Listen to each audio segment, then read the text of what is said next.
You cannot imagine pain, the trials I've had to endure. You don't know. Hello, it's Uplifting others.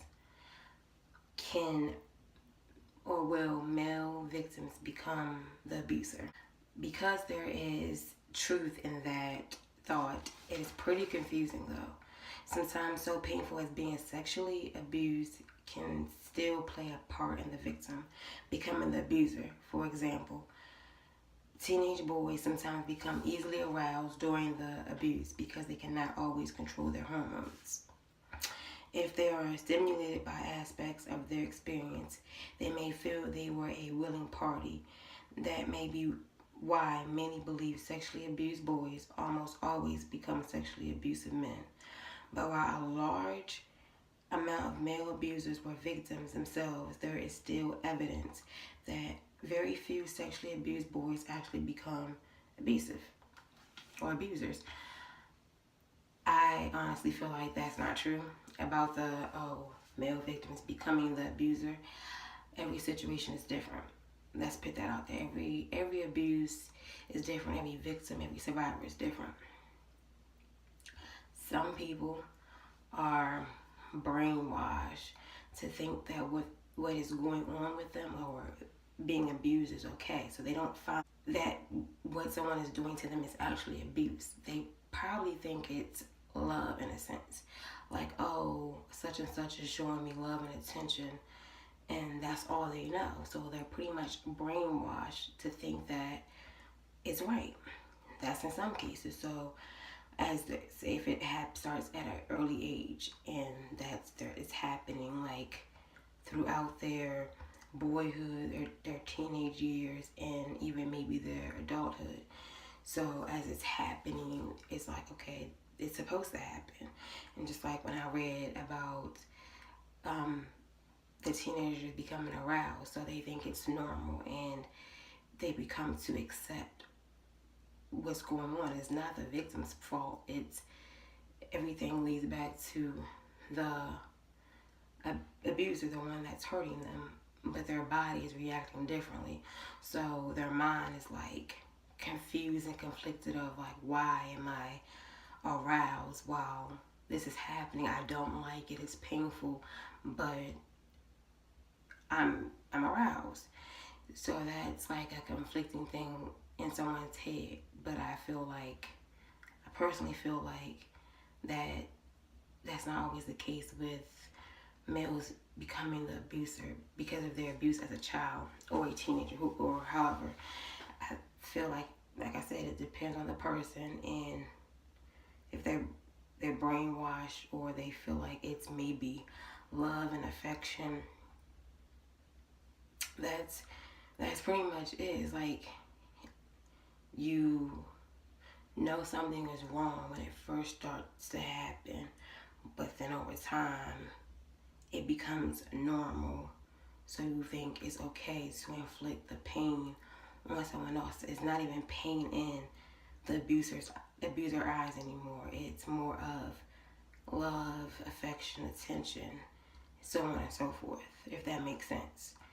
This is how I'm taking it in.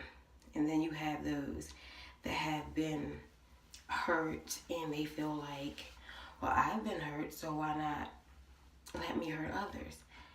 Every situation is different. Everybody's mindset is different. And I feel like when I made the video about hurt people, when I said that statement about, well, I've been abused, so why not abuse others? That's right there is, I've been hurt, so I'm going to hurt anyone that I can and possibly get away with it. Even if I don't get away with it, I'm still going to hurt them. It all leads back, like sexual abuse is bigger than what we know or what we think. It's more to it. It's like, okay, he or she was raped and abused as a child, and as they get older and the abuse is still happening, their mind starts to just think those thoughts of, it's okay, I have to accept that this is my life, this is what's going to happen to me, and so on and so forth. And it's normal in a sense because that's all they know. And so if that's all you know, what's going to happen? Like, that's all you know. So you're going to inflict that the same thing onto whoever else you can, your own kids, people around you, anyone that you can.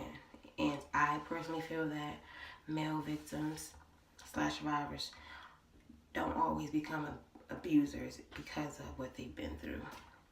I feel like anyone, if you've been abused, you know the feeling of being abused, and it hurts. It's like years of trauma and just dealing with everything that you have to deal with. So I don't want to inflict that pain and hurt on anyone else.